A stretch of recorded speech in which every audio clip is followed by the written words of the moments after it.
আল্লাহ, এক ফোঁটা নাপাক পানি দিয়া বনি আদম নারী পুরুষকে বানাইয়া মাত্র কয়েকদিন ঘুরিয়ে ফিরিয়ে নিয়ে যাবেন ওই অন্ধকার কবরে। আল্লাহ, ভাই বলি, বন্ধু বলি, স্ত্রী বলি, সন্তান বলি, স্বামী বলি, কেউ তো আপন হবে না। অনেক ভেবে চিনতে দেখেছি ওই অন্ধকার কবরে আপনি ছাড়া কেউ আপন হবে না। মাফ করে দেন গো আল্লাহ, ক্ষমা করে দেন।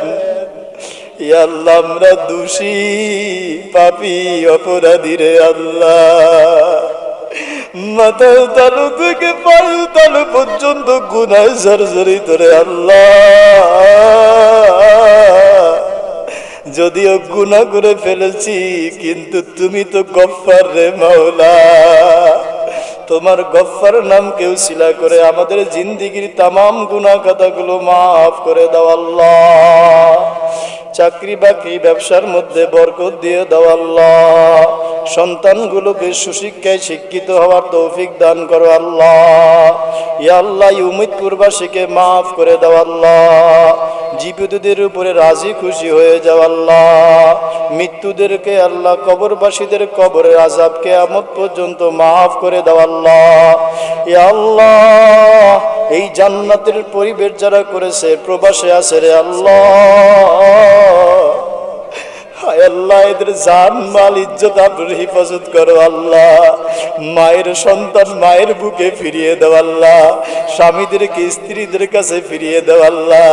বাবাদেরকে সন্তানদের কাছে সুস্থভাবে ফিরিয়ে দাও আল্লাহ। মাওলা,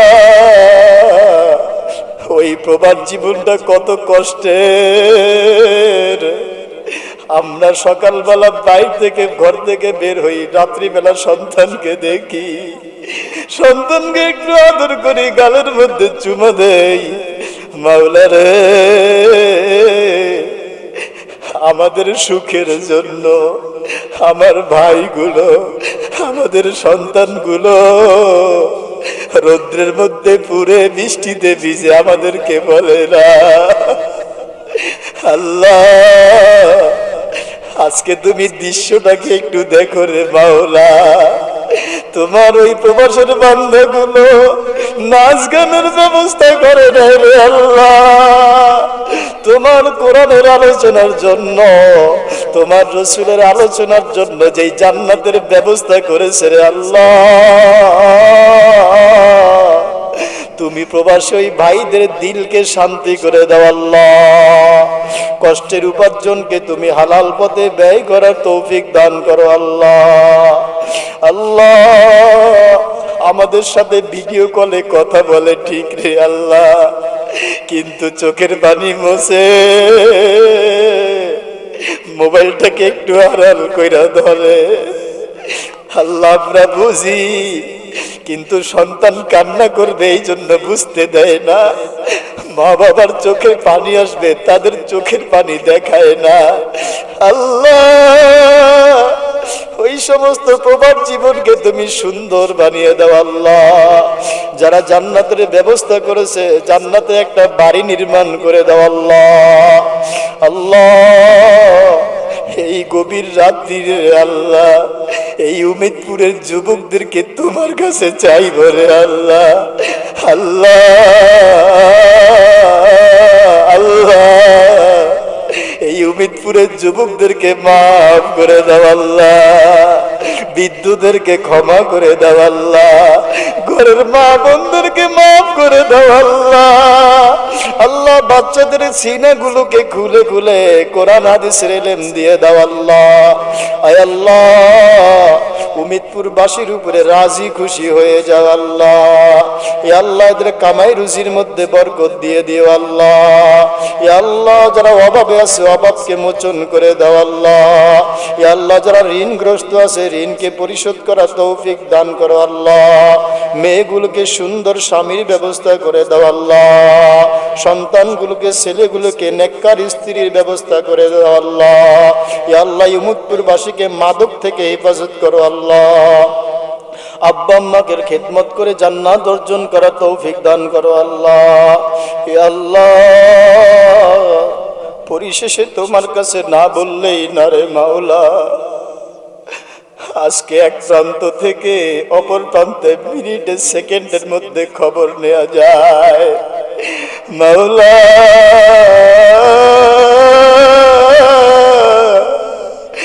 কে যেন আমার মতো বাবাকে হারাইয়া মাকে হারাইয়া ফেলছে আল্লাহ। কোন সন্তান যেন মায়ের জন্য আর একটা কাপড় কিনা হবে না, কোন সন্তান যেন বাবাকে আর সালাম দিতে পারবে না। ঈদের দিন মসজিদে ফোপাইয়া কান্না করবে, মায়ের হাতে আর সেমাই বুঝি খাওয়া কার যেন হবে না। আল্লাহ এই উম্মিদপুর থেকে যত মানুষ আল্লাহ কবরবাসী হয়ে গেছে আল্লাহ, এই জান্নাতের পরিবেশের কারণে প্রত্যেকের কবরের আযাবগুলো কিয়ামত পর্যন্ত মাফ করে দাও আল্লাহ। আল্লাহ কবরটাকে আগুন দিয়ে ভরে দিও না। যেই বাবা মা আমাদের জন্য গরমকে সহ্য করতো না, পাখার ব্যবস্থা করে গেছে আল্লাহ, একটু গরম লাগলে সহ্য করতো না, মশা কামড় দিলে কয়েলের ব্যবস্থা করতো রে আল্লাহ। কার বাবা মা যেন কবরের মধ্যে দাও দাও করে আগুনে জ্বলে রে আল্লাহ। আল্লাহ তোমার কাছে যার চোখের পানি ভালো লাগে আল্লাহ এই চোখের পানির উসিলায় প্রত্যেকের কবরের আযাব কিয়ামত পর্যন্ত মাফ করে দাও আল্লাহ। আল্লাহ ছোট্টবেলায় যখন পেশাব পায়খানা করে দিতাম, মা শুকনা জায়গায় শোয়াইয়া ভিজা জায়গাটার মধ্যে ঘুমায়, সন্তানের কষ্ট মা সহ্য করতো না রে আল্লাহ। কার মা যেন কবরে ধরা পড়ে গেছে রে মালিক। আল্লাহ ওই মায়ের কবরের আযাব কিয়ামত পর্যন্ত মাফ করে দাও আল্লাহ। সন্তানের চোখের পানিগুলোকে কবুল করো আল্লাহ। যাদের সন্তান দুনিয়া থেকে বিদায় হয়ে গেছে ধৈর্য ধারণ করার তৌফিক দান করো আল্লাহ। আল্লাহ এই আয়োজন যারা করছে যুবকদেরকে তোমার কুদরতি হাতে সুপুর্দ করে দিলাম রে আল্লাহ। আল্লাহ তোমার বান্দা আব্দুল্লাহকে তুমি কবুল করো আল্লাহ।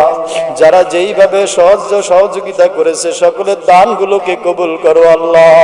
কিয়ামতের ময়দানে নাজাতের উসিলা বানায় দিও আল্লাহ। ও ঘরের মা বোন দিলকে একটু বুঝাও, যেই ঘরের মধ্যে একদিন লাল শাড়ি পরে এসেছিল রে বোন, কত মানুষ শরবত পান করাইছে বাতাস করছে, এমন একটা দিন আসবে এই ঘর থেকে সাদা কাপড় পরে বের হতে হবে। আয় আল্লাহ দুনিয়াতে এক সময় ছিলাম না, এখন আছি, একদিন থাকবো না। একদিন উম্মিদপুরের মাইকে ঘোষণা হয়ে যাবে অমুকের সন্তান অমুকে আর নাই। আমার জন্য ঘোষণা হবে আমি আর থাকবো না। কেউ আসবে গরম পানি করার জন্য, কেউ আবার যাবে বাঁশের চাটাই কাটার জন্য, কেউ যাবে বড়ই পাতা গরম পানি করার জন্য, কেউ যাবে কাফনের কাফন কেনার জন্য, কেউ আবার ইমাম সাহেবকে খবর দিয়া জানাজার খাটটা নিয়ে আসবে, কেউ আবার কবর খনন করার জন্য চলে যাবে। আল্লাহ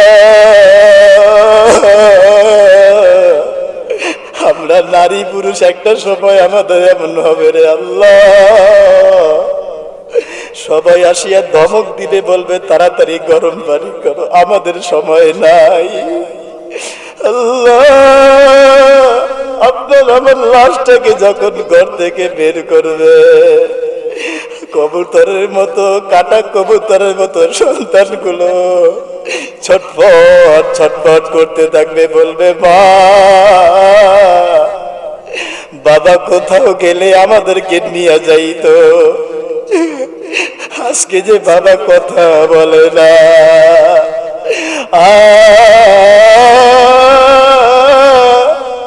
আপনার আমার লাশটাকে ঘরের আঙিনার মধ্যে রাখিয়া এইবার আপনি আমি বলতে থাকবো, হায়রে দুনিয়া,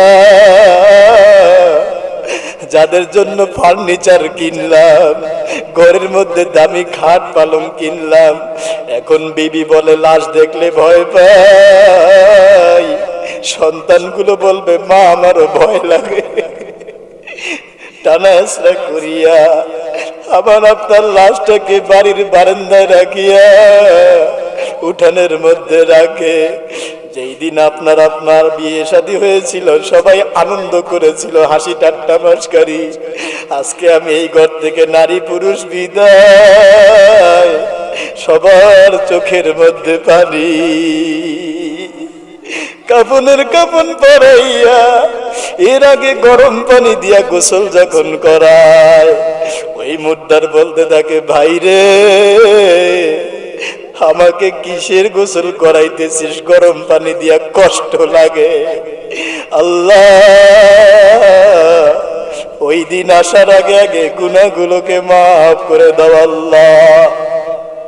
গরম পানির গোসল করাইয়া এরপর সিলাইবিহীন বোতামবিহীন 5 কাপড় জামা পরাইয়া তোমাকে আমাকে প্যাকেট বানাইয়া মসজিদের শেষ পালকিটার মধ্যে চড়াইয়া এইবার তোমার আমার জানাজার খাটের মধ্যে লাশটাকে উঠাইয়া এইবার বাড়ির আঙিনা থেকে রওনা হইয়া যায়। মা বেহুশ হইয়া যায়, স্ত্রী পাগলের মতন হইয়া যায়, সন্তানগুলো কাটা মুরগির মতো করে। তুমি আমি একদিন থাকবো না। ছেলে কাঁদবে মা মা করে, বোন কাঁদবে ভাই ভাই করে, সন্তান কাঁদবে আব্বা আব্বা করে, মা বাবা সন্তান করে কাঁদবে, কিন্তু জবাব আর দেওয়ার শক্তি থাকবে না রে আল্লাহ। আপনার আমার লাশটাকে খাটিয়ার মধ্যে উঠাইয়া এইবার মসজিদের সামনে, ঈদগার সামনে রাখিয়া যখন লাশটাকে ইমাম সাহেবের সামনে রাখে, এইবার ওই ব্যক্তি বলতে থাকে, মুদ্রা বলতে থাকে, হায়রে এইটা কেমন নামাজ, জীবনে ফজর জোহর আসর মাগরিব এশা জুমার নামাজ ঈদের নামাজ পড়লাম, আমি তো থাকতাম ইমাম সাহেবের পিছনে। আল্লাহ, এটা আজকে কেমন নামাজ, আমি দিয়ে এখন ইমাম সাহেবের সামনে 4টা তাকবীর দিয়া তোমার আমার জানাজা নামাজ পড়াইয়া আল্লাহ খাটিয়ার মধ্যে লাশটাকে উঠাইয়া কবরের দিকে রওনা। কবরের দিকে যখন রওনা হয়ে যায়, এইবার মুর্দা তুমি আমি ভাবতে থাকবো, যাক আমার সাথে অনেক লোক আছে, মাঝ পথে যখন যাব তখন কিছু মানুষ পিছন থেকে চলে আসে, অর্ধেক মানুষ যখন যায় রুহটা তখন আরো বেশি কান্না করতে থাকে। যাই হোক, আমার সাথে অর্ধেক মানুষ এখন আছে, এই অর্ধেক মানুষ যখন কবরের সামনে যায়, এইবারে জানাজার লাশের খাটটা একদিক খুলিয়া পরের দিক খুলিয়া মাঝখান থেকে একটা রশি গামছা দিয়া একজনের পায়ের ধারে আরেকজন মাথার ধারে কবরে নামিয়া যখন আপনার আমার লাশটাকে নামাইলো,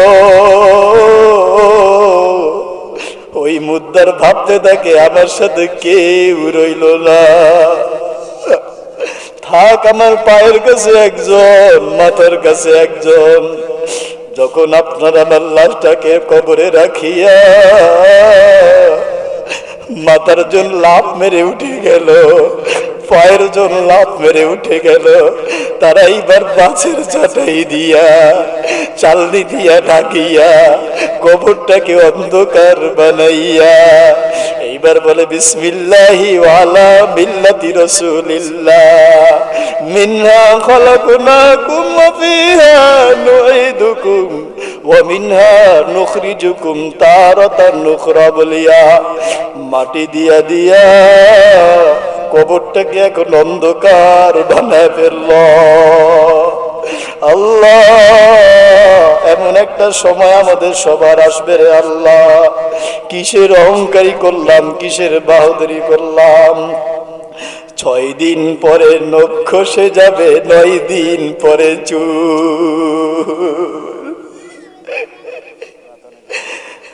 6 দিন পরে নখ খসে যাবে, 9 দিন পরে চুল। কবর দেশের আমল নিতে কইরো না কেউ ভুল, কবর জায়গা ভালো নয়, আমল দিয়ে কবরটাকে সাজিয়ে নিতে হয়। 17 দিনে পেট ফেটে যাবে, পোকার খাদ্য হবে। 17 দিনে পেট ফেটে যাবে, পোকার খাদ্য হবে। 60 দিন পরে গোশত থাকবে না, কঙ্কাল পরে রবে। 90 দিনে হাড়গুলো সব আলাদা করে রয়। কবর জায়গা ভালো নয়, আমল দিয়ে কবরটাকে সাজিয়ে নিতে হয়। আল্লাহ, জিন্দেগীর গুনাহগুলোকে মাফ করে দাও আল্লাহ। তুমি যদি মাফ নাই করবা, তোমার বান্দাগুলোকে কেন নিয়ে আসছো রে আল্লাহ? যেহেতু মেহেরবানি করে নিয়ে আসছো, জীবনের তামাম গুনাহগুলোকে মাফ করে দাও আল্লাহ। দোয়া মোনাজাত গুলো রাসূলের উসিলায় কবুল করো আল্লাহ। কবরবাসীদের আযাব কিয়ামত পর্যন্ত মাফ করে দাও আল্লাহ। সমস্ত আমলের সওয়াবগুলো রাসূলের রওজা মুবারকে পৌঁছে দাও আল্লাহ। আল্লাহ, কোরআনের উসিলায় দোয়াগুলো কবুল করো আল্লাহ। আগামী বছরের জন্য তোমার এই বান্দাগুলোকে আবার কবুল করো আল্লাহ। আল্লাহুম্মা বারিক লানা ফি রজব ওয়া শাবান ওয়া বাল্লিগনা রমাদান ওয়া সাল্লাল্লাহু তাআলা আলা খায়রি খালকিহি মুহাম্মাদিন ওয়া আলিহি ওয়া আসহাবিহি আজমাইন। আমিন বিরহমাতিকা ইয়া আরহামার রাহিমিন।